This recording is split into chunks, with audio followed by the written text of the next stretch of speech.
জ্যান্ত একটা বকরির চামড়া খুললে যেই কষ্ট, একটা বেনামাজি গুনাহগারের জান কবজের সময় তার চেয়েও বেশি কষ্ট। ওরে আল্লাহর বান্দারা, রসুলের চোখে পানি। ও আয়েশা, কিয়ামতের দিন কেউ কারো পরিচয় দিবে না। এমন অবস্থা হবে, জাহান্নামের আওয়াজ, সূর্যের গরম, গুনাহগারের মাথার মগজগুলো টাস টাস করে ফেটে যাবে। পেটের সমস্ত নারী ভুঁড়ি পায়খানার রাস্তা দিয়ে পড়তে থাকবে। নবীরা পর্যন্ত কান্না শুরু করবেন, উম্মতের কথা ভুলিয়া নিজের চিন্তায় কান্না করবেন। ইব্রাহিম নবী কাঁদবেন, নিজের জন্য আদম নবী কাঁদবেন, মুসা নবী নিজের চিন্তায় কান্না করবেন। নারী পুরুষ সব উলঙ্গ। আম্মাজান বলেন, ইয়া রাসূলুল্লাহ, নারী আর পুরুষ যদি উলঙ্গ দাঁড়ায়, লজ্জা কি লাগবে না? মায়ার নবী বলেন, হাসরের মাঠ এতটাই কঠিন, সূর্যের গরম, জাহান্নামের আগুনের গরম। ওই সময় কেউ কারো দিকে তাকাবার সুযোগ হবে না, সবাই কান্না আর কান্না। নবীদের গুনাহ নাই, তারাও শুধু কাঁদবে। এমন এক অবস্থার ভেতরে আমার আল্লাহ সেদিন আর দয়ার নজর না দিয়া প্রথমে আল্লাহ রাগ হইয়া একটা আওয়াজ দিবেন, লিমানিল মুলকুল ইয়াউম লিল্লাহিল ওয়াহিদিল কাহ্হার। আল্লাহ পাকের কুদরতি আওয়াজে হাসরের ময়দানটা থরথর করে কেঁপে উঠবে। ওদিকে সূর্যের গরম, অন্যদিকে জাহান্নামের আওয়াজ। আল্লাহ বলবে, জাহান্নাম অপেক্ষা কর, বিচারটা শেষ করার পরে তারপরে তোর আশা পূরণ করব। জাহান্নাম আল্লাহর কথা না মানিয়া সামনে আগাবে পেটের ক্ষুধার তাড়নায়। আল্লাহ অর্ডার করবে ফেরেশতারা, জাহান্নাম যদি সামনে আগাইয়া যায়, আমি বিচার কাজ শেষ করতে পারবো না। জাহান্নামকে রশি লাগাও, ৭০,০০০ শিকল দিয়া বাঁধিয়া পেছন দিকে টেনে ধরো, আসতে যেন না পারে। কিন্তু তারপরও আল্লাহর অর্ডারে শিকল লাগাইয়া জাহান্নামকে ধরে রাখতে পারবে না। রহমতের নবী বলেন, জাহান্নামের এমন আওয়াজ, হাসরের ময়দানটা এমন কঠিন হালাত হবে, এমন অবস্থা দেখে আমি আর সহ্য করতে না পাইরা সেজদায় পড়ে যাব। আমি সেজদায় পড়িয়া কান্না শুরু করব। সূর্যের গরম সহ্য করা যায় না, জাহান্নামের আওয়াজ সহ্য করা যায় না। ওদিকে আমার আল্লাহ বড় রাগান্বিত আওয়াজ দিছেন, ও দুনিয়ার টাকাওয়ালা ক্ষমতাওয়ালারা, বাহাদুরি করছো, দেখাও তোমার আজ বাহাদুরি কেমন। এমন অবস্থা আমি সেজদায় পড়িয়া কান্না শুরু করব। ঈসা নবী কাঁদছেন নিজের জন্য, মুসা নবী কাঁদবেন নিজের চিন্তায়। আমি কান্না করিয়া রবের সামনে একবারও আমার কথা বলবো না। আমি কান্না করে বারবার বলবো, আমার উম্মত, আমার গুনাহগার উম্মত। নবী কাঁদবেন আর বলবেন, আল্লাহ জাহান্নামের ফিরাও,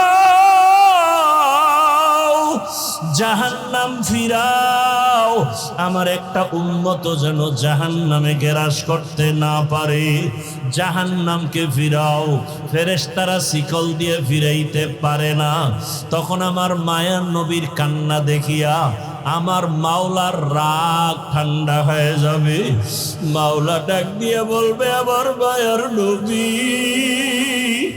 আপনার কান্না আমি সহ্য করতে পারি না, আপনি মাথা উঠান, আপনি কি চান আমি এখন দিয়া দিব।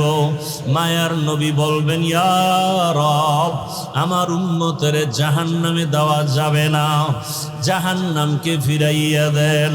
আমার রব আমার নবীকে ঠান্ডা করার জন্য, রাজি ও খুশি করার জন্য কুদরতি হাতে একটু পানি দিবেন। আল্লাহ কুদরতি আওয়াজ দিয়ে বলবে, ফেরেশতা আমার এই পানিটা নিয়ে জাহান্নামের গায়ে ছিটাইয়া দাও। ফেরেশতারা পানি নিয়ে যখন ছিটাইয়া দিবে, জাহান্নাম দ্রুত গতিতে পেছনে ভাগতে থাকবে। ফেরেশতারা বলবেন, হে আমাদের রব, যেই জাহান্নামের শিকল দিয়ে ধরে রাখতে পারি না, এমন কি পানি দিলেন যে জাহান্নাম পেছনে দৌড়ায়। এটা কি বড় বরকতি জমজমের পানি, নাকি আবে হায়াতের পানি, নাকি এটা বীরে শেফার পানি, না সমুদ্রের কোনো পানি? ও আল্লাহ, এটা কেমন বরকতের পানি? আমার আল্লাহ তখন বলবেন, এটা সমুদ্রের কোনো পানি না, বীরে শেফার পানি না, জমজমের পানি না, এটা কোনো বৃষ্টির পানিও না। এই পানি আমার মায়ার নবীর গুনাহগার উম্মতের চোখের পানি। দুনিয়াতে আমার মায়ার নবীর উম্মতেরা মাঝে মাঝে গুনার কারণে একা একা বসে কান্না করত। আমারে মাঝে মাঝে ডাক দিয়ে বলতো, আল্লাহুম্মা গফিরলি ওয়ারহামনি। ও আমার রব, আমি বড় গুনাহগার, জাহান্নামের আসামি। মানুষ আমাকে কত সম্মান করে, অথচ আমার গুনার কোনো শেষ নাই। মানুষ আমাকে মাওলানা বলে চেয়ার আগাইয়া দেয়, অথচ আমি মাওলা তোমার কাছে মানুষই হতে পারি নাই। গুনার কারণে আমার হাত না পাক, আমার চোখ না পাক, আমার জিহ্বা না পাক, গুনার কারণে আমার অন্তর না পাক। এই হাতের দ্বারা কত জুলুম করলাম, লেখার মাধ্যমে কত জুলুম, আঙ্গুল দিয়ে লেখলাম, জুলুম করলাম। জবানের দ্বারা কত মিথ্যা বললাম, এই জবানের দ্বারা কত গালি দিলাম, এই জবানের দ্বারা কত গীবত শেখায়াত করলাম। চোখটাও আমার গুনার কারণে না পাক। মানুষ জানে আমি বড় বক্তা, কিন্তু মাওলা তুমি জানো আমি সারা রাত মোবাইলে তাকায় তাকায় বেগাটার ছবি দেখতেছি। মানুষ জানে আমি মসজিদের ইমাম, কিন্তু আমি সারা রাত মোবাইল চালাই। মানুষ জানে না, তুমি তো জানো আমার চক্ষু দুইটা নাপাক, আমার হাত দুইটা নাপাক, আমার অন্তর পরিকল্পনার গুনার কারণে নাপাক। ও আল্লাহ, তুমি আমাকে মাফ করে দাও। এইভাবে কিছু আল্লাহর বান্দারা আল্লাহর কথা মোহাব্বত নিয়ে জাহান্নামের ভয়ে কান্না করে। কিয়ামতের ময়দানে গুনাহগার উম্মতের পানির ফোঁটা বৃথা যাবে না। ওই পানি দিয়া জাহান্নামের আগুন নিভাইয়া আল্লাহ বলবে, বান্দায়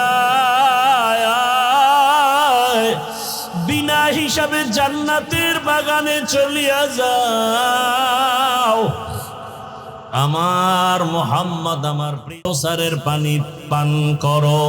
ও আল্লাহর বান্দারা, যারা গুনাহ করিয়া তওবার নিয়ত করিয়া কবরে যেতে পারলো তার কপাল ভালো।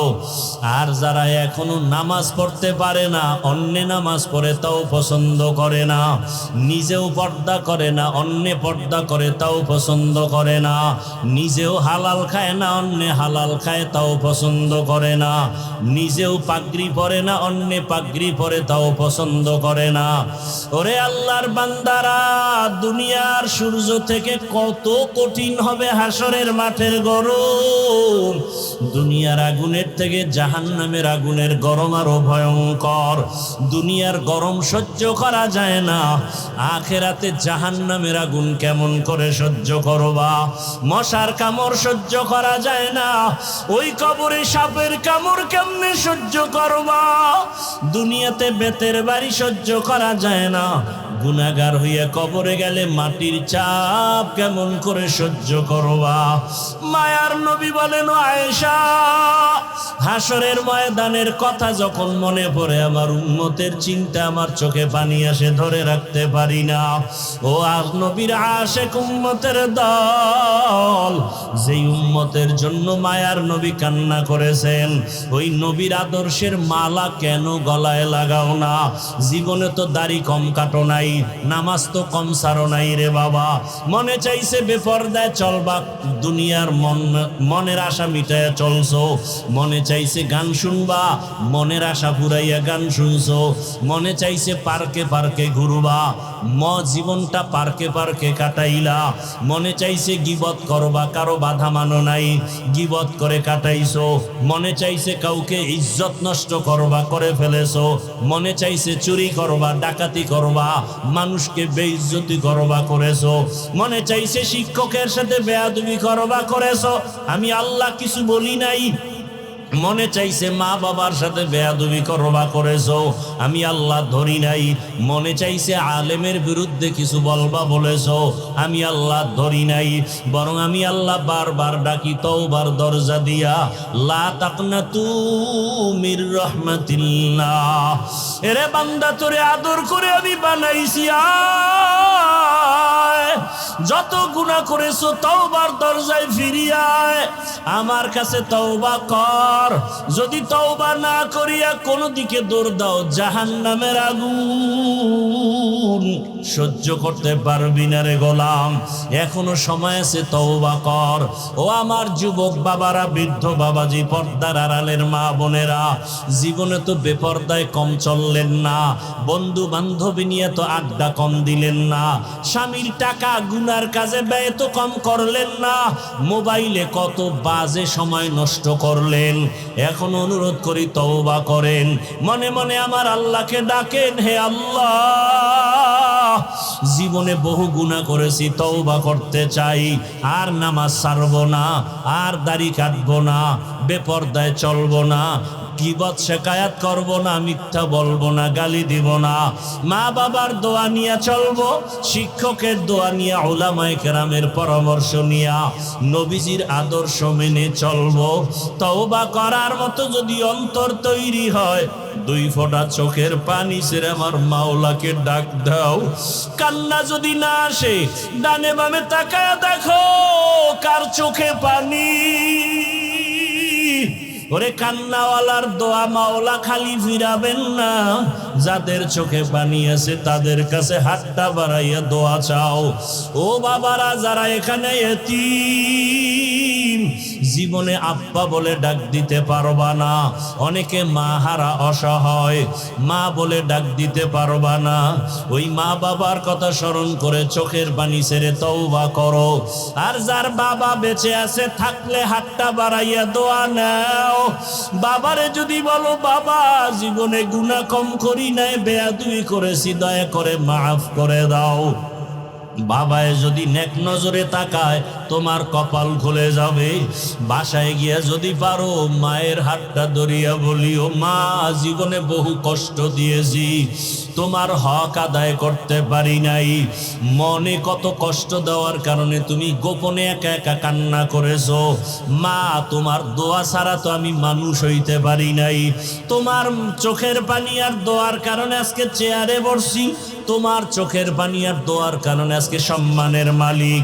মা, অনেক অন্যায় করেছি, তুমি আজকে আমার মাথায় হাত দিয়া দোয়া করে দাও। ইয়াউমা খালাকাস সামাওয়াতি ওয়াল আরদ মিনহা আরবাআতুন হুরুম যালিকাদ দীনুল কাইয়্যিম। আল্লাহ বলেন, বছরে গণনার আকারে মাস হবে 12টা। কিয়ামত পর্যন্ত কোনো বছর 11 মাসেও হবে না, 13 মাসেও হবে না। কত মাস? এবং মাসগুলোর নামও রেখেছেন আল্লাহ। এই মাসগুলোর মধ্যে 4 মাস বড় দামি, অন্য মাসের তুলনায় দামি। নামগুলো খেয়াল করবেন। এরপর একটা প্রশ্ন করব, 4 মাস দামি, 12 মাসের মধ্যে 4 নাম দামি। এই 12 মাসের প্রথম মাসের নাম মুহররম। প্রথম মাসের নাম মুহররম। এরপরে কি? সফর, রবিউল আউয়াল, রবিউল আখির, জুমাদাল উলা, জুমাদাল উখরা, রজব, শাবান, রমাজান, শাওয়াল, জিকাদাহ, যুলহিজ্জা। এই 12 মাসের মধ্যে 4 মাস আল্লাহ বলেন দামি। আল্লাহ কয় আমার যে এই সিদ্ধান্তটা আমি লৌহে মাহফুজে লিখে ফেলেছি। কোন দিন? আসমান জমিন সৃষ্টি যেদিন করেছি সেদিন। তাহলে বছরে মাস হবে কতটা? এর মধ্যে কত মাস অন্য মাসের তুলনায় দামি? আল্লাহ যে সিদ্ধান্তটা লিখছেন কোথায়? লৌহে মাহফুজের মধ্যে, আরশে আজিমে। কোন দিন লিখছেন? আসমান জমিন। এই 4 মাসের মধ্যে 1 মাস একটু দূরে আর 3 মাস লাগাতার। 1 মাস যেটা আলাদা এটা হলো শাবানের আগের মাস রজব, রমাজানের আগের মাসের আগে রজব, শাবান, রমাজান। হ্যাঁ, আর হলো 3 মাস একসাথে লাগানো। হজের মাস, হজের আগের মাস, হজের পরের মাস, জিকাদা, যুলহিজ্জা, মুহররম, এই 3 মাস। নামগুলো আবার বলছি, প্রশ্ন করব। রজব, জিকাদা, যুলহিজ্জা, মুহররম, এই 4 মাসের মধ্যে রবিউল আউয়ালের সিরিয়াল কত দেখছেন নি? খবর নাই? রজব, জিকাদা, যুলহিজ্জা, মুহররম, 4 মাসের মধ্যে রবিউল আউয়ালের নাম কত সিরিয়ালে? নাই। তার মানে দাম নাই। বলেন, বুঝেন, কথা বুঝার চেষ্টা করেন। জবাব কম দিবেন, বুঝবেন আগে। যত কথা কম বলবেন তত ভালো। কথা বলার কিছু জায়গা আছে, সেখানে বলবেন। জিগাইলে বলবেন না, জিগাইলে চুপ করে শুনবেন, বুঝার চেষ্টা করবেন। রবিউল আউয়ালের দাম আছে। সবের থেকে তো রমাজানের দাম বেশি। এই 4 মাসের মধ্যে রমাজানের নামও আছে? নাই। এ বিষয়ে ভিন্ন আলোচনা রোজার সময় করছি। তো রবিউল আউয়ালের নাম নাই মানে কি দাম নাই? অবশ্যই আছে। আর ওই 4 মাস যে দামি, সেটার প্রেক্ষাপট কি? মূলত রসুল তো আসছেন বেঈমানদের সমাজে, আর বেঈমানদের তো কোনো ধর্ম নাই। বেঈমানের কোনো ধর্ম নাই, মনে যা চায় তাই চলে, তাই করে। তারা উল্টাপাল্টা করত, যখন তখন ঝগড়া, কলহ, দ্বন্দ্ব, যুদ্ধ, বিগ্রহ। আল্লাহর কাছে মুহররম দামি, হজের মাস দামি, হজের আগের মাস দামি। এই মাসগুলো আল্লাহ সম্মানিত ঘোষণা করে বুঝাইলেন, এই মাসগুলোতে কোনো যুদ্ধ করা যাবে না। যুদ্ধ করা সেটা সেই সময়ের আইন, ওই আইন আর এখন বলবৎ নেই।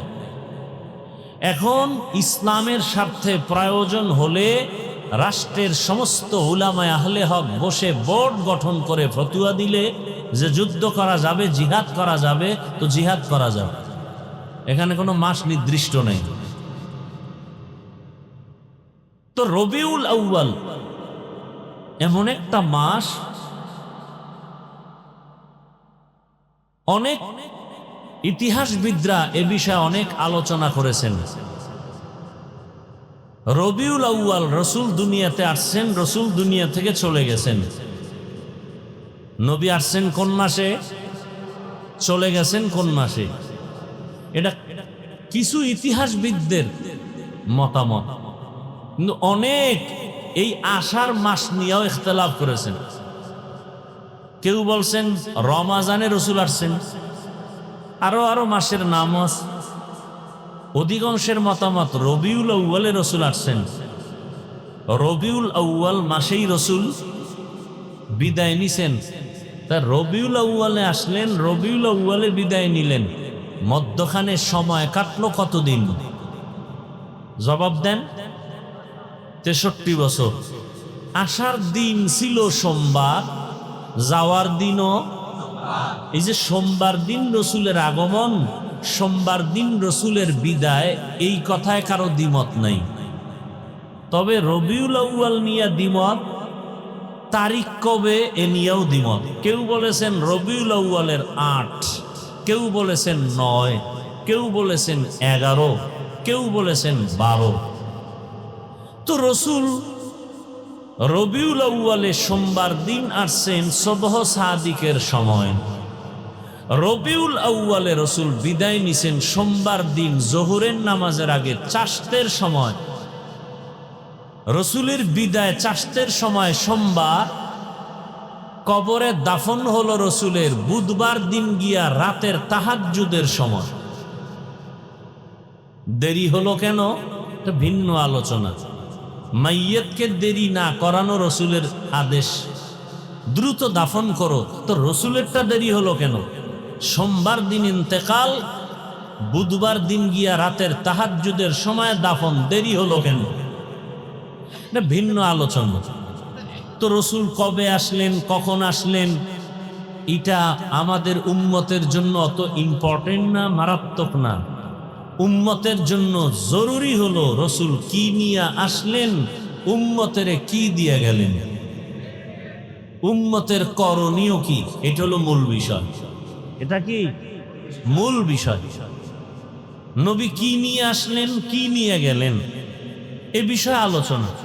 অবশ্য আমি আয়াত পড়েছি ভিন্ন একটি, যেটা সচরাচর রসুলের শানে এ আয়াত ব্যবহার হয় না, কিন্তু আলোচনার বিস্তারিত সমষ্টিগতভাবে সব এখানে ঢুকানো আছে। আল্লাহ কি বলছেন আয়াতে? ইয়া আইয়ুহাল্লাযীনা আমানুত্তাকুল্লাহা হাক্কা তুকাতিহ, দুনিয়ার মুমিন তোমরা আল্লাহকে ভয় করো হক আদায় করে ভয় করার মতো। ওয়ালা তামুতুন্না ইল্লা ওয়া আনতুম মুসলিমুন, মুসলমান না হইয়া কেউ মরণ বরণ করিও না। মুসলমান হইতে গেলেই তো রসুল লাগবে, লাগবে না? লাগবে। রসুলের আদর্শ ছাড়া কেউ কোনোদিন মুসলমান হতে পারবে? সম্ভব? সম্ভব। নবীজি কি বলছেন? হাদিসের একটু টুকরা পড়ছি, তরজমাটা বলে নি। আলা কুল্লুকুম রাইন ওয়া কুল্লুকুম মাসউলুন আন রাইয়াতিহি, সাবধান হে উম্মত, তোমরা প্রত্যেকেই দায়িত্বশীল। আল্লাহর আদালতে দায়িত্বের কারণে জবাবদিহিতার কাঠগড়ায় দাঁড়াতে হবে। তরজমা শেষ। এটার উপরে ব্যাখ্যা তাও আজ করব না। আয়াত নিয়ে কিছু কথা বলবো, ভূমিকায় রবিউল আউয়ালের কিছু কথা বলি। কারণ আরবি মাসের ফজিলত উম্মতের কাছে বয়ান করা এটা সওয়াবের কাজ। এটা কি সওয়াবের কাজ। রসুলের আদর্শ নিয়ে আলোচনা, রসুল কি নিয়ে আসলেন। এই আপনারা এমন করেন কেন? উঠার ব্যারাম থাকলে ঢুকলেন কেন? বদ অভ্যাস কেন? বাহিরে দাঁড়ায়া বয়ান শুনেন, কত সুযোগ। এই বদ অভ্যাস যাদের, এদের জন্যই তো কমিটি বাহিরে মাইক লাগাইছে। কি ঘরে বয়ে বয়ে বয়ান শুনবেন আর বিড়ি টানবেন? বেহেশতের প্যান্ডেলে ঢুইকা কেন উল্টা পাল্টা করবেন? নিজের ক্ষতি করবেন, অন্যের ক্ষতি করবেন কেন? আপনার কপালটা এত দুর্বল কেন? আল্লাহ সব ভাইকে হেদায়াত দান করুন, মাহফিল কবুল করেন, আয়োজনকারীদের কবুল করেন, দান সৎকারীদের কবুল করেন, মাহফিলের বরকতে গোটা দুনিয়াবাসীকে কবুল করেন। বিশেষ করে মুসলমানের ঈমান আমল ইজ্জতের হেফাজত করেন। প্রবাসে যারা আছে আল্লাহ তাদেরকে হেফাজত করেন, বাংলাদেশ হেফাজত করেন, জালেমদের জুলুম থেকে সবাইকে হেফাজত করেন, জালেমদের আল্লাহ হেদায়াত দান করেন। আল্লাহর ইলমে জালেমদের যদি হেদায়াত না থাকে ধ্বংস করে দেন। কবরওয়ালাদের জান্নাত দান করেন। আমরা যারা বেঁচে আছি দীর্ঘ নেক হায়াত দান করেন। অসুস্থ যারা সুস্থতার নিয়ামত দান করেন। কামাই রুজি ব্যবসায় সবার হালাল বরকতে রিজিক দান করেন। দোয়াগুলোর দরকার নাই কারো, আমিন আল্লাহর কাছে যাবে না, আল্লাহ কবুল করেন।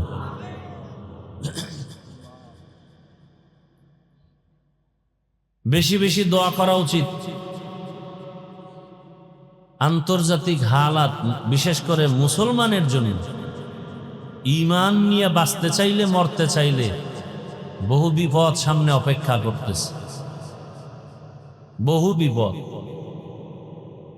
আমার দেশে বড় বিপদ উলামায়ে কেরামে এক না হওয়া, এটা কিয়ামতের চেয়েও মহাবিপদ। এজন্য বেশি দোয়া করেন, আল্লাহ উলামায়ে কেরামদের এক নেক বানায় দেন।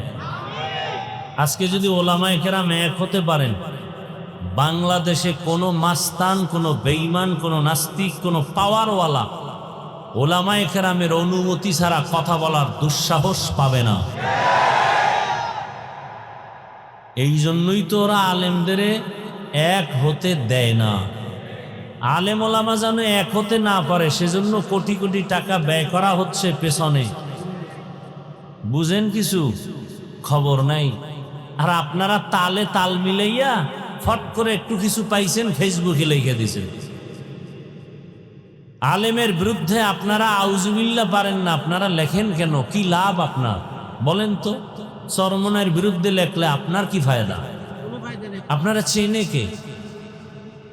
তাবলীগের বিরুদ্ধে লেখলে আপনার কি লাভ? বরং আপনার কপালটা পুড়ে যাবে, পোড়া কপালে আর জোড়া লাগবে না। কে বলছে আলেমের বিরুদ্ধে আপনাকে আঘাত করতে? মৌমাছির বাসায় মধু আছে, যে কেউ গিয়া ঢিল মারলে মধু পাবে না, আঘাত পেয়ে জাগাত বেহুশ হয়ে যাবে। আলেমের বিরুদ্ধে কথা বলার দুঃসাহস আপনাকে কে দিয়েছে? মায়ের অভিশপ্ত সন্তান ছাড়া কোনো ব্যক্তি আলেমের বিরুদ্ধে কথা বলতে পারে না। এদের উপরে মা বাবার অভিশাপ। প্রকাশ্যে যারা আলেমকে অসম্মানী করতে চায়, এরা মা বাবার অভিশপ্ত সন্তান। কোন সন্তান মা বাবার আদরের সন্তান না। উলামায়ে কেরামকে উম্মতের সামনে যারা লজ্জিত করতে চায়, ছোট করতে চায়, এ সমস্ত মানুষগুলো অবশ্যই পিতামাতা অভিশাপ পাওয়া সন্তান। কারণ মায়ের অন্তরে কষ্ট দিয়ে বরদোয়া নিছে, এই বেদবি শুরু হয়ে গেছে। আল্লাহ হেদায়েত দান করুন। এই কথাগুলো কেন বলি? এই জাতি আর কোনোদিন নবী পাবে ইসলামের দাওয়াতে? সাহাবায়ে কেরাম আসবেন, আবু হানিফা আসবেন, ইমাম বুখারী আসবেন, তো এই উম্মত তো জান্নাতের পথ পাবে কোথায়? উলামায়ে কেরাম থেকে এরা আরবি কোরআনও বুঝে না, হাদিসও বুঝে না। কিতাব পড়তে যাইয়া মানুষ বিভ্রান্ত হচ্ছে বিভিন্ন ভাবে। আরবি কিতাব পড়লেও বিভ্রান্ত। এজন্য আল্লাহ শুধু মানুষকে হেদায়াতের জন্য কিতাব দেন নাই, হেদায়াতের জন্য কিতাব বুঝাইয়া দেওয়ার মতো আল্লাহ নিজে সিলেকশন করে প্রিয় বান্দা তৈরি করেছেন। শুধু কিতাব পড়লে হবে না, কিতাব পড়ানেওয়ালা যারা মুরব্বী, এদের অনুসরণও রাখতে হবে। না হয় কিতাব পড়ে বেলাইন হয়ে যাবে, অনেক গেছে অনেকে। আল্লাহ হেদায়াত দান করুন।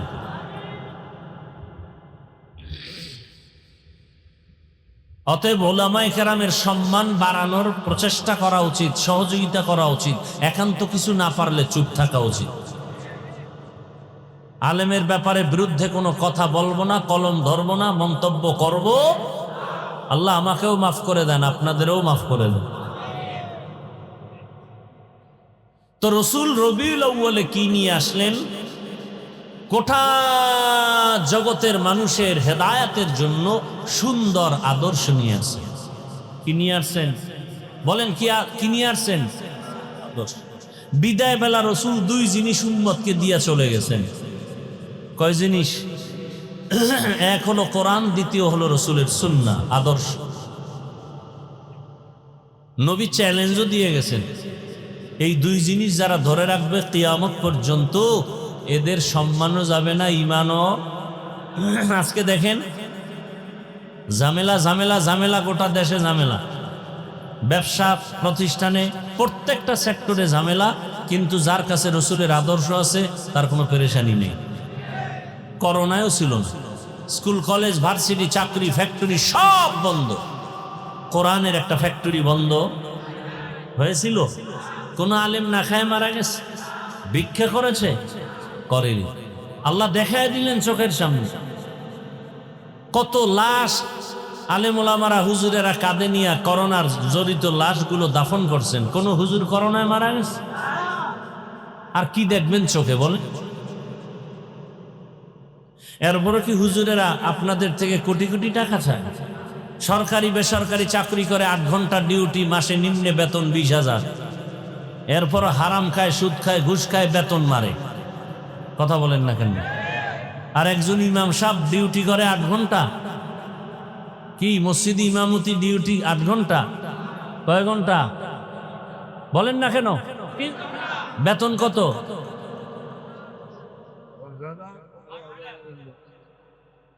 যেই জুলুমটা করেন, আমরা চেয়ারে বইলে তো সব পিড়ে মেরে ফেলাইতাম। যে জুলুমেরও তো একটা সীমানা থাকা উচিত। 8 ঘন্টা ডিউটি করে 20,000 টাকা যদি পায়, আর ডান বামে টেবিলের তলে আরো খায় হারাম, আর 24 ঘন্টা ডিউটি করে পবিত্র আলেম, তার বেতন 5,000 হবে। সভাপতি দিবে 100, সেক্রেটারি আরো ধনী সে দিবে 50। কেন? বেশি দিলে সভাপতির সাথে বেদবি হবে। আছে না নাই?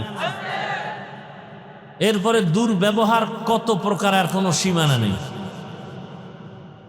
কি নোটিশ জারি করে দিছি, ইমাম সাহেব বয়ান চলবে ধুম, মজার বয়ান, তবে রাজনীতি নয়। আপনি কি করেন? সুলাইমান নবীর সিংহাসনে আছেন? কয় না, দুনিয়ার যত নোংরা রাজনীতি আছে তার আমি গডফাদার। কথা বলেন না কেন? তো নোংরা রাজনীতি যদি কেউ করে, তারে কমিটিতে রাখেন কেন?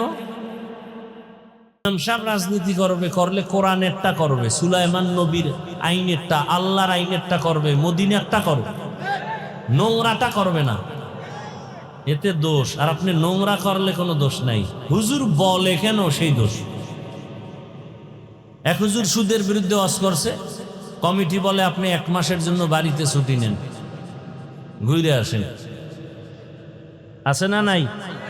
কারণ শিয়ালের হাতে মুরগি দিলে যা হয়, সুদখোর ঘুষখোর বেনামাজির হাতে মাদ্রাসা মসজিদের চাবি দিলে তো তাই হবে।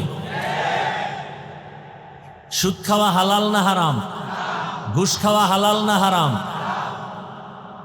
কেমন হারাম? পায়খানার চেয়ে একটু ভালো। হ্যাঁ, আল্লাহ বলেন দুনিয়াতে আমার দুশ্মন আছে অনেক, তার মধ্যে বড় 2 দল দুশ্মন। বড় দুশ্মন কয় দল? এক দল যারা সুদের সাথে আছে, কোরআনের আয়াত। আর এক দল আমার বড় দুশ্মন, যাদের সাথে আমি আল্লাহ নিজে যুদ্ধ করব। এবার বুঝেন তো আল্লাহ কতটা রাগ হয়ে বলে আল্লাহ নিজে যুদ্ধ করবেন। এক দল সুদের সাথে জড়িত, আর এক দল ওলি আউলিয়া পছন্দ করে না, দুশ্মনী করে। আল্লাহ বলেন এরাও আমার বড় দুশ্মন। এজন্যই তো আমি বলি, সারা বাংলাদেশে চ্যালেঞ্জ দিয়ে বলি, যারা ওলিয়া উলিয়া মানে না, এরা কোরআন হাদিস মানে না, এরা ভণ্ড। এদের যারা ভণ্ড বলে না, তারাও ভণ্ড। এই বয়ান যদি মসজিদে জুমায় কোনো ইমাম সাহেব করে, উপায় আছে? বলবে যে 1 মাসের ছুটি। কে? এজন্য আবরার সাহেব বলে গেছেন না, সব দেখার দিন শেষ। কি দেখছেন? ওনার আওয়াজ নেই। এখানে বয়ে কয় এটা ভোটের আগে টাকা খাইবো পায়খানার নামে, বয়ে রয়েছে। বউর পেটটার খানা হারাম করবে, মাইয়া পোলার রক্তটারে হারাম করে ফেলবে ভোটের টাকা খাইয়া। এত বড় নিকৃষ্ট মানুষ হতে পারে? নিজে হারাম খায় খায়, তোমার শিশু বাচ্চা নিষ্পাপ, রক্ত পবিত্র, ওকে কেন হারাম টাকা খাওয়াও? বাপ নামের কলঙ্ক, স্বামী নামের কলঙ্ক। তুমি হারাম খাবা, হুজুরদের সাথে চ্যালেঞ্জ দিয়া খাইয়া মর, জনমের মতো খাও। কিন্তু নিষ্পাপ বাচ্চার কি অপরাধ? ওই বাচ্চাটার রক্ত পবিত্র, ওকে হারাম ঢুকাইয়া কেন রক্ত নাপাক করেছো? তোমাকে অধিকার আল্লাহ তো দেননি। স্ত্রীর রক্ত নাপাক করতেছো হারাম টাকা দিয়া। আল্লাহ হেদায়াত দান করুন। মুসিবত। আর এই হারাম খাইবে যারা, সুদ ঘুষ, নামাজ হবে না, রোজা হবে না, তেলাওয়াত হবে না, মোনাজাত কবুল হবে না, হজ করলে সওয়াব হবে না, কে বলবে এই কথাগুলো জাতিকে? কে বলবে? তবে আমগো হুজুর বলছেন, যেহেতু হুজুর গো বয়ান শুনবা না, ওই ভোটের আগে টাকা খাবাই, এরকম যারা কসম খাইছো এরা খাইলে কম খাইও না, জনমের মতো খাইও, বাকি ভোটটা দিবা ইসলামের পক্ষে। টাকা খাওয়ার সময় বলবা ভাই খাওয়া, মনের মতো খাওয়া, ভোট না দিলেও দোয়া দিমু। যেহেতু হুজুর গো বয়ান শুনবা না, খাবাই, ও খাইয়া ওরে ফকির বানাও, কারণ ওর বাবার টাকা না, জনগণের টাকা। এটা কাগো কইছি, সবাই কইছি, যারা হুজুর গো বয়ান শুনবে না ও খাইবেই। কুকুরের বিরিয়ানি দিল, হাজি বিরিয়ানি খাওয়ার পরে কি পেট ভরবে? নর জাতিগত অভ্যাস, ময়লা খাবেই। কি আল্লাহ হেদায়াত দান করুন। হ্যাঁ, রাগ করতেছেন? ইয়া আইয়ুহাল্লাযীনা আমানুত্তাকুল্লাহা হাক্কা তুকাতিহি ওয়া লা তামুতুন্না ইল্লা ওয়া আনতুম মুসলিমুন। আল্লাহ মুমিনদেরকে দুইটা কর্মসূচি দিলেন। কেন দিলেন? আল্লাহ বলেন, আমি মুমিনকে বিনা হিসাবে জান্নাত দিতে চাই। সুবহানাল্লাহ। না জান্নাতে যাইতে চান তো ইনশাআল্লাহ? যারা আজকে ফজর পড়েন নাই, জোহর পড়েন নাই, আসর, মাগরিব, এশা পড়েন নাই, আপনার কোন জান্নাত? জান্নাতুল ফেরদাউস। হ্যাঁ, নবীজি বলেন বেঈমান আর মুমিনের মধ্যে ব্যবধান হলো নামাজ। বাইনাল আবদি ও বাইনাল কুফরি তরকুস সালাহ। বেঈমানেরা নামাজ পড়ে না, মুমিনেরা নামাজ ছাড়ে না। নামাজ কত ওয়াক্ত? শুক্রবার দিন শুধু। তাহলে জোরে বলেন, প্রতিদিন পড়া লাগবে। বলেন বলেন, মাঝে মাঝে ছেড়ে দেওয়া যাবে? যাবে না? কি বলেন? আপনারাই বললেন নামাজ পড়তে হবে, ছেড়ে দেওয়ার কোনো সুযোগ। এরপরও যারা নামাজ পড়েন না, আল্লাহর কাছে কি জবাব নিয়ে দাঁড়াবেন? কয়দিন? অনেকদিন বাঁচবেন।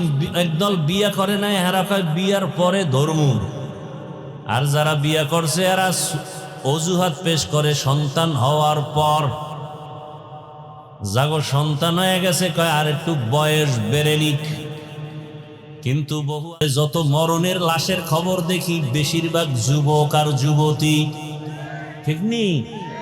বুড়ারা খুব কম মরে, যুবকরা বেশি মরে। না মরলে এখন নতুন সংস্কৃতি বাইর হয়েছে, পিডাইয়া মারে। কি মরবি না? তোরে ফিডায় মারুন। কনটাকে মারে, কনটাকে। কিতে মারে? হায় হায়, কি জানি হইব দেশের হালাত। কেন যেন ভয় লাগে, ভয়। অনেকে ভাবতেছেন সোনার বাংলায় এত সুন্দর সুযোগ আসে নাই। আমি তো দেখি অন্য সময়ের চেয়ে ভয়, অনেক ভয়। ডাইনে অন্ধকার, বামে অন্ধকার, সামনে অন্ধকার, পেছনে অন্ধকার। বড় কঠিন হালাত।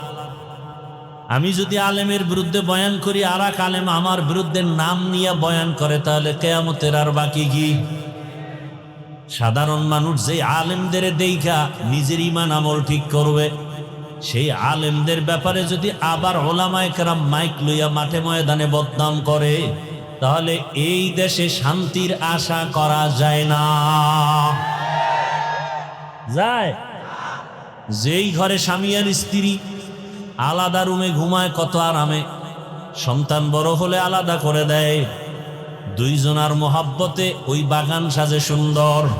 কিন্তু অবস্থা যদি এমন হয়, স্ত্রী স্বামীর বিরুদ্ধে লাইভে আসছে, এরম নাই? স্বামী স্ত্রীর বিরুদ্ধে লাইভ দেয়, সব তো লাইভ বয়।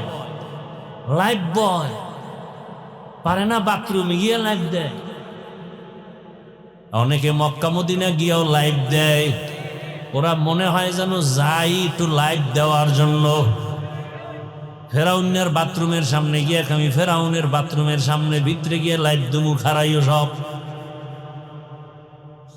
রসুলের রওজায় গিয়া চোখের পানি রাখা যায় না, কিন্তু এই দুনিয়াদারেরা মোবাইল নিয়ে ছবি তুলতে তুলতে পাগল হয়ে যায়, লাইভ দিয়ে জোরে জোরে চিল্লায় বউয়ের সাথে কথা বলে। কি বলবো, আল্লাহ হেদায়েত দান করুন, মোবাইলের গুনাহ থেকে হেফাজত করেন। কেউ এ বয়ান করে না, এক সময় করার মানুষও থাকবে না। চরমনায় সৈয়দ ফজলুল করিম রাহমাতুল্লাহ আলাইহি বলতেন, বাবা এমন একটা সময় আসতেছে পর্দার বয়ানও চলবে না, মানুষ পর্দা না করতে না করতে পর্দা চিনবেও না। দস্তারখান যে একটা সুন্নত, এটা অনেকের জানা নাই। মেসওয়াক, এটাও অনেকের আলোচনা নাই, জানাও নাই। কি মেসওয়াক আছে কার? ব্রাশ, ব্রাশ, মেসওয়াক নাই। অথচ মেসওয়াকের যে এত ফজিলাত, মেসওয়াকের অনেকগুলো ফজিলাত। ওই মসজিদের মধ্যে, এটা মসজিদ না, মসজিদের মধ্যে ফাজাইলে একটা আমাল আছে, মোড়া কিতাব তালিম হয়নি? ওটার মধ্যে কিন্তু একটা চ্যাপ্টার আছে ফাজাইলে মেসওয়াক। বা বাংলাদেশে এখন লাইব্রেরিতে বাংলা কিতাব আছে মেসওয়াকের ফজিলাত।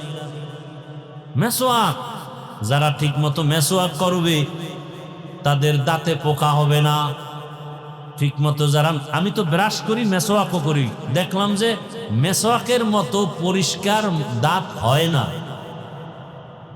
আমি দেখছি তো, মেসওয়াক যারা ঠিক মতো করবে তাদের মুখে দুর্গন্ধ থাকবে না।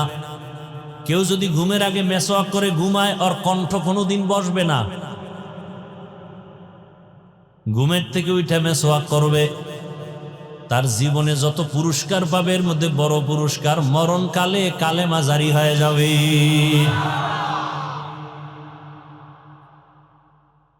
আজকে একটা শুরুতে আমল দিছিলাম, মনে আছে?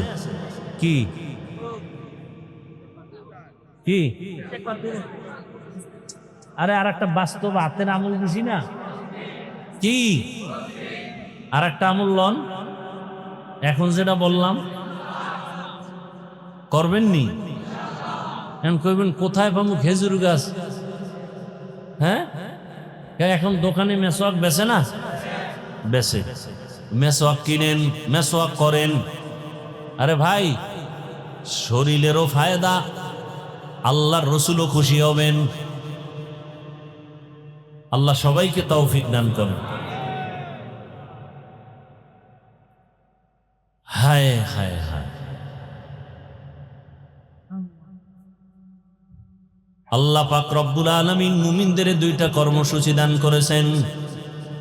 আল্লাহ সবাইকে জান্নাত দিতে চান, মনে আছে কথা? আপনারাও জান্নাতে যেতে চাননি? কথা বলেন, হিসাব দিয়া না হিসাব ছাড়া? বুঝে কইন কিন্তু। অনেকে আবার পাওয়ার আলা আছে না, সমস্যা কি? খোদার লগে হিসাব দিয়ে বুঝপাড়া কইরা তারপরে জান্নাতে যাব। যারা হিসাবের কাঠগড়ায় দাঁড়াইবা, আল্লাহর কসম জাহান্নাম ছাড়া উপায় হবে না।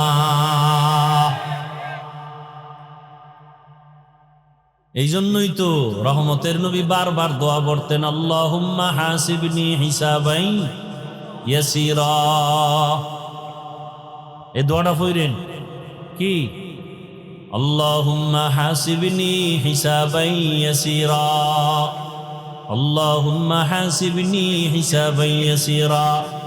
আর একটা সহজ দোয়া সব সময় পড়বেন, রব্বানা আতিনা ফিদ দুনিয়া হাসানাহ ওয়া ফিল আখিরাতি হাসানাহ ওয়া কিনা আযাবান নার। পাওয়ারফুল দোয়া। রব্বানা আতিনা, হে আমার রব আমাকে দাও, ফিদ দুনিয়া, দুনিয়ায় হাসানা, সব কল্যাণ, দুনিয়ার সব কল্যাণ আমারে, অকল্যাণ দিও না। আর কি? ওয়া ফিল আখিরাতি হাসানা, আখিরাতের কল্যাণ আমারও দাও। দুনিয়ার কল্যাণ, ঝগড়া হবে না, ভালো স্ত্রী পাবো, সন্তান নিয়ে পেরেশানি থাকবে না, হাসানা দুনিয়ার ভালো, আমি 5 ওয়াক্ত নামাজ পড়ব, কষ্ট হবে না, অসুস্থতার ব্যারামে আমার ইবাদত ছুটবে না, আমি ব্যবসায় যাব, হালালভাবে বরকত দিন দিন হতেই থাকবে, মিথ্যা কথার অভ্যাস হবে না, গালি দেওয়ার অভ্যাস আসবে না, গীবত শিকায়াত করার অভ্যাস আমার হবে না, বেপরদায় চলার অভ্যাস হবে না। আল্লাহ যদি হাসানা দিয়েই দেন, আমার জীবনটা হবে ধন্য, আমি মরিয়া গেলেও থাকবো অমর, হাটহাজারীর হুজুর মরিয়াও অমর, জুনায়েদ বাবুনগরী মরিয়াও অমর, শাইখুল হাদিস রহমতুল্লাহ আলাইহি মরিয়াও অমর, মুফতি আমিনী রহমতুল্লাহ আলাইহি মরণের পরেও তারা অমর। মানে কি বুঝেন? মরার পরেও জিন্দা। মানুষের অন্তরে প্রশংসা না বদনাম? চরমনায়ের সৈয়দ ফজলুল করিম ইন্তেকালের পরেও অমর, সবার অন্তরের মধ্যে মায়া মোহাব্বত। কথা ঠিক নেই? উজানির হজরতেরা দুনিয়া থেকে চলে গেছেন, কিন্তু মানুষের অন্তরে আছে, ঠিক নেই? এরে নবীর উম্মতের দল, হাসানা দুনিয়ার সব কল্যাণ, আখিরাতের কল্যাণ কি? ও আল্লাহ, হাসরের ময়দানটা যখন কায়েম হয়ে যাবে, আরাফার ময়দান হবে হাসরের মাঠ, সারা দুনিয়া হাসরের মাঠ, আরাফার ময়দান মক্কার পার্শ্বে, আল্লাহর বিচারালয় স্টেজ হবে আদালত, নারীরাও উলঙ্গ দাঁড়াবে, পুরুষেরাও উলঙ্গ দাঁড়াবে, একদিকে সূর্যের গরম, আল্লাহ বলবে সূর্য নিচে আয়, নিচে আইসা তোর যত মুখ আছে নিচে কর, যত গরম আছে সব জমিনে ছাড়, সূর্যের গরমে মাটির জমিনটা পুড়িয়া তামা হয়ে যাবে। লোহা হবে না কেন? সূর্যের গরমে জমিনটা পুড়িয়া স্বর্ণ হবে না কেন? রূপা হবে না কেন? তামা হওয়ার কারণ, ওদিন তো ইনসাফের বিচার হবে। স্বর্ণের মধ্যে ওই গুণ নাই, তামার মধ্যে যে গুণ আছে, রূপার মধ্যে নাই, লোহার মধ্যে নাই। বলে কেমন?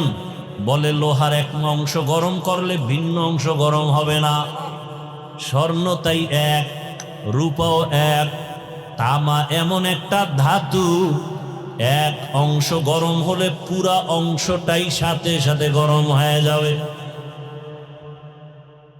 নারীরা উলঙ্গ, পুরুষেরাও উলঙ্গ দাঁড়াবে। অন্যদিকে আবার জাহান্নামের আওয়াজ, এত বিশাল জাহান্নামের গুরিম গুরিম আওয়াজ হবে।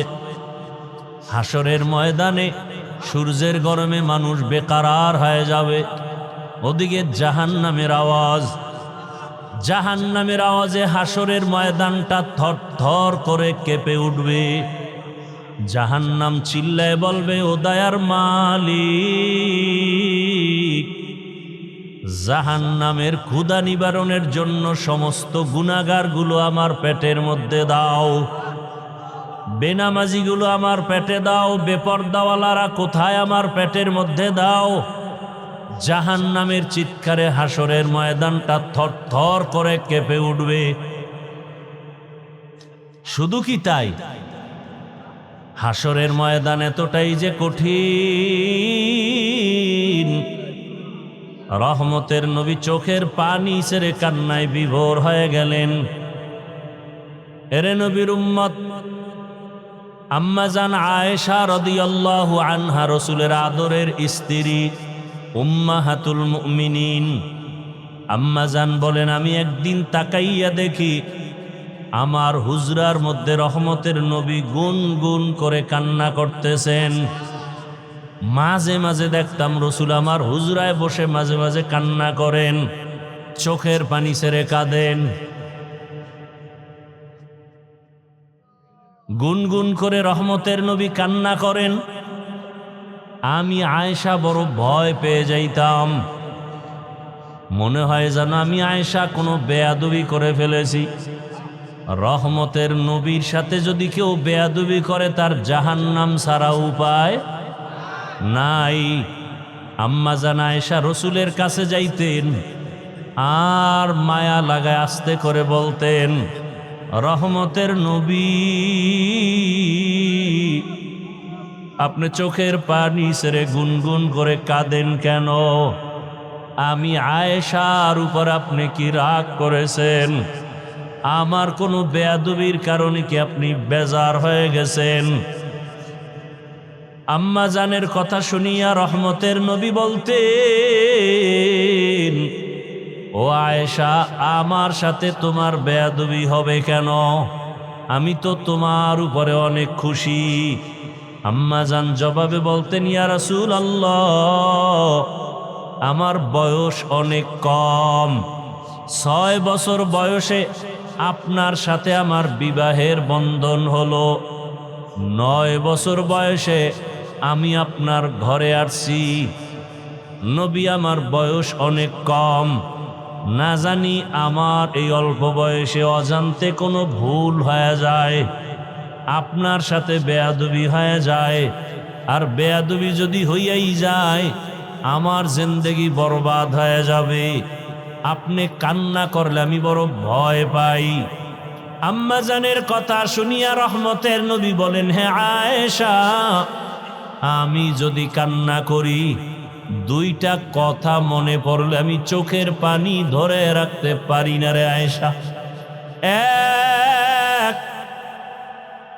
আমার জীবনটা এমন একটা কষ্টের গেছে তুমি জানো না। আমার জীবন দুনিয়াতে আসছি বড় মুসিবতের সমাজে। দুনিয়ায় এমন অবস্থা আসছি আয়েশা জানো না। তুমি আমার তো জীবনের শেষ পর্যায়ের একজন স্ত্রী। তুমি আমার সুখের সময়ের বিবি, দুঃখের সময় তুমি দেখো নাই। আমার এমন দুঃখের দিন, জমিনে আসছি, মক্কার মানুষ আমার চারদিকে দুশ্মন। আমি দুনিয়াতে আসার আগে আমার আব্বাকে হারাইয়া ফেলছি। জীবনে আসি আমি একবারও আব্বার চেহারাটাও দেখতে পারি নাই। আমার আব্বাকে আমি আব্বা বলে ডাক দিতেও পারি নাই। ও আয়েশা, 6 বছর বয়স, তখন আমার আম্মা জানো দুনিয়া থেকে চলে গেছেন। আমি এখন মা হারা, বাবা হারা, বড় এতিম অসহায়। 8 বছর যখন আমার বয়স, আমার দাদা আব্দুল মুত্তালিব চলে গেছেন। এখন আমার আপন বলতে কেউ নাই। আমার দাদা বিদায় বেলা চাচা আবু তালিবের হাতে দিয়া বলছে, আমার নাতির যেন কোনো কষ্ট না হয়। দুনিয়াতে আসিয়া বাবারে দেখে নাই, মাকেও হারাইয়া আমার নাতি আমার পাশে রাতের বেলা ঘুমাইতো। মাঝে মাঝে ঘুমের মধ্যে মা মা বলে চিল্লেও। আমি আদর করে এত দূর নিয়ে আসছি, আমার হায়াত বুঝি শেষ। ও আবু তালিব, আমার নাতির দেখাশোনা করিয়া রাখবি, কোনোদিন আমার নাতি যেন কষ্ট না পায়। আম্মা জান আয়েশাকে নবী বলেন আর কাঁদেন, আয়েশা, ওই সময় আমার আরবে চারদিকে দুশ্মন আর দুশ্মন। ওই সময় একমাত্র আমার আদরের মহাব্বতের কেউ ছিল না চাচা আবু তালিব ছাড়া। এক পর্যায়ে আমার আল্লাহ আমাকে বিবাহের বয়সে নিয়া একজন আল্লাহর পেয়ারা বান্দি খাদিজাতুল কুবরা রাদিয়াল্লাহু আনহা, তার সাথে আমার বিবাহ হয়ে গেল। এমন একজন নারী বিধবা যার সন্তান আগে হয়ে গেল। 2 জন স্বামী হওয়ার পরে আমি তৃতীয়। ওই খাদিজা আমার ঘরে আসছেন। আমার এত অভাব ছিল, আমার ঘরে চুলায় আগুন জ্বলতো না, না খাইয়া কত কষ্ট করেছি। আরবের ধনী ছিল খাদিজা। ওই খাদিজা আমার মায়া আর মোহাব্বতে পড়িয়া সব সম্পদগুলো আমাকে হাদিয়া দিয়েছে। ও আয়েশা, জানো না আমি আবার সম্পদগুলো সব দান করে দিয়েছি। আমি এত কষ্ট করে করে জীবন কাটাইছি। আমার বংশের দুশ্মনেরা 3 বছরের মতো আমাকে শিয়াবে আবু তালিবের মধ্যে গৃহবন্দী করে রাখছে। খানা দেয় নাই, পানি দেয় নাই। দীর্ঘ 3 বছর আমি গাছের পাতা চাবাইয়া চাবাইয়া খাইয়া পেটের ক্ষুধা নিবারণ করেছি। ও আয়েশা, আমার কষ্ট দেখিয়া খাদিজাও ঘুমায় না, আমার পাশে আসিয়া ওই গাছের পাতা খাইয়া জীবন কাটাইছে।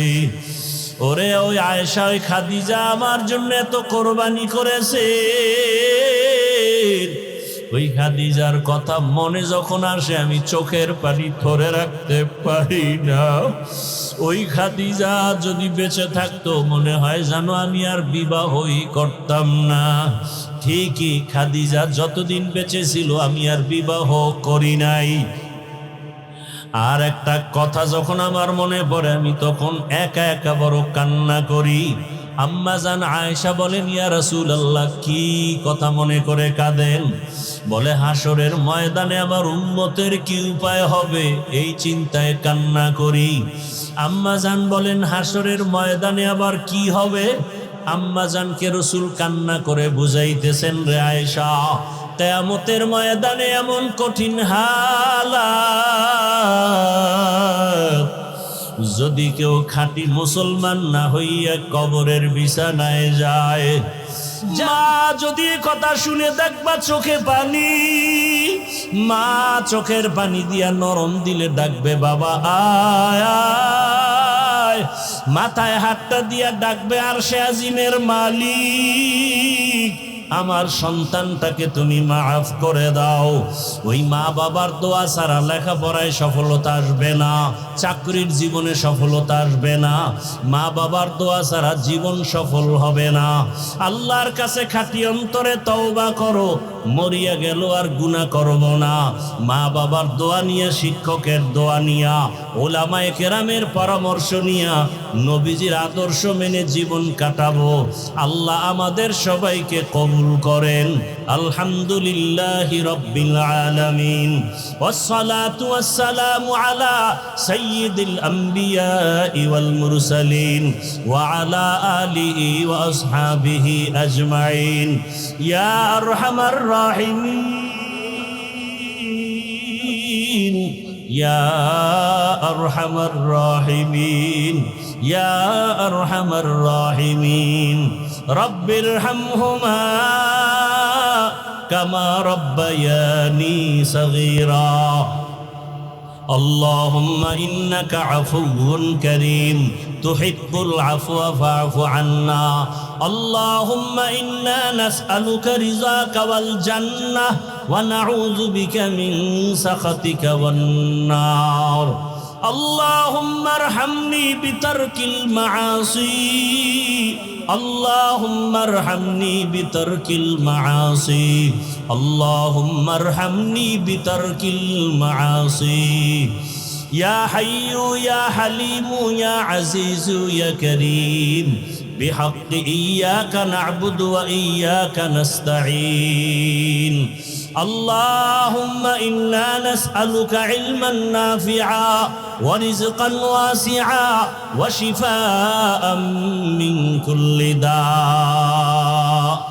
আল্লাহুম্মা ইন্না নাউযু বিকা মিনাল বারাসি ওয়াল জুনুনি ওয়াল জুযামি ওয়া সাইয়্যিল আসকাম। রব্বি ইশরাহ লি সাদরি ওয়া ইয়াসসির লি আমরি ওয়াহলুল উকদাতাম মিন লিসানি ইয়াফকাহু কওলি। ও দয়ার মালিক, কুদরতের নজর দিয়া তাকাইয়া দেখেন দুনিয়ার বাড়িওয়ালাদের দরওয়াজাগুলো বন্ধ, আপনার রহমতের দরজা খোলা। কত উলামায়ে কেরাম আপনার কুদরতি রহমতের দরজায় হাজির, কত মুরব্বী হাজি সাহেব, ব্যবসায়ী চাকরিজীবীরা হাজির। আয় আল্লাহ, মা বোনেরাও হাজির, আমার যুবক ছাত্র বাবারাও হাজির। আমরা সবাই জাহান্নামের আসামি, গুনাহগার। গুনার কথা স্মরণ করিয়া আপনার দরওয়াজায় আসছি। জীবনে বহু অন্যায় করে ফেলেছি শয়তানের ধোকায়। গুনার কারণে আমার জীবনটা অপবিত্র। দুনিয়ার মানুষ আমার গুনার খবর জানে না। যদি জানতো কেউ সম্মানের নজরে দেখতো না। ও আল্লাহ, আপনি কত যে দয়ার মালিক। এত অন্যায় করার পরে রাগ করিয়া ফালাইয়া দেন নাই, খানা বন্ধ করেন নাই, পানি বন্ধ করেন নাই। আজকে তওবার নিয়তে হাজির হয়ে গেছি, আর গুনাহ করব না রে আল্লাহ, আর নামাজ ছাড়বো না, বেপরদায় চলবো না, আয় আল্লাহ দাড়ি কাটবো